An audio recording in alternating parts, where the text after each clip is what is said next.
James and the Red Balloon. It is summer holiday time on the island of Sodor.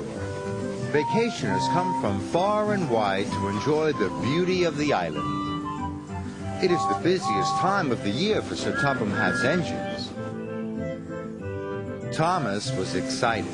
Sir Topham Hatt had sent him to pick up a special to deliver to Dryor Airfield. "Hey, what have you got there?" tooted Percy.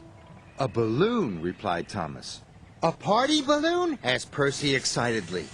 "No," said Thomas, "this is a very special balloon." And he chuffed away. Soon Thomas arrived at the airfield. And hot air was puffed into the balloon.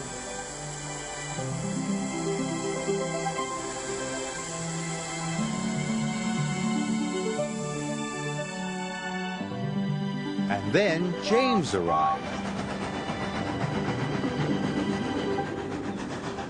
"What is that?" he huffed. "A hot air balloon," said Thomas.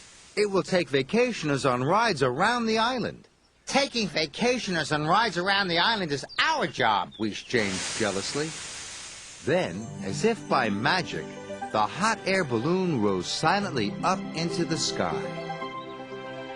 "What if the hot air balloon takes our passengers away?" chuffed James. "What will happen to us then?"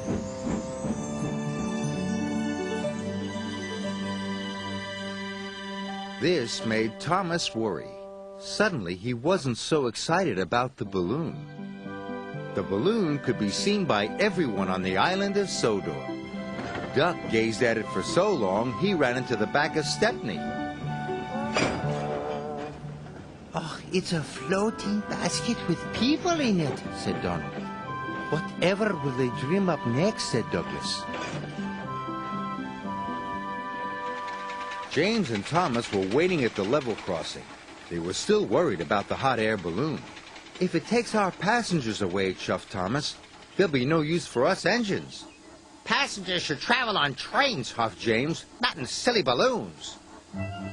Then something big and round and red drifted straight towards them. "We're out of hot air!" shouted a voice. "Ah!" cried James. "What's happening?" Crash, bang, wallop went the balloon and landed right on top of James. He was so scared he let out a huge burst of steam, which blew the balloon up again.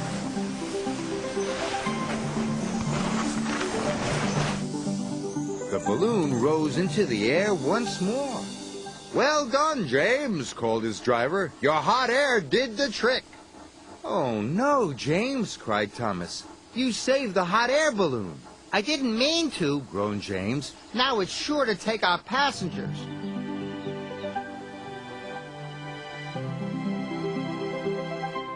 Wherever James went, he could see the balloon carrying vacationers across the island. He felt he should be taking those passengers. Rails are better than hot air any day. James arrived back at the station. There were lots of people on the platform. Sir Topham Hatt was waiting too. "Well done, James," he said. "But now the passengers will ride in the hot air balloon."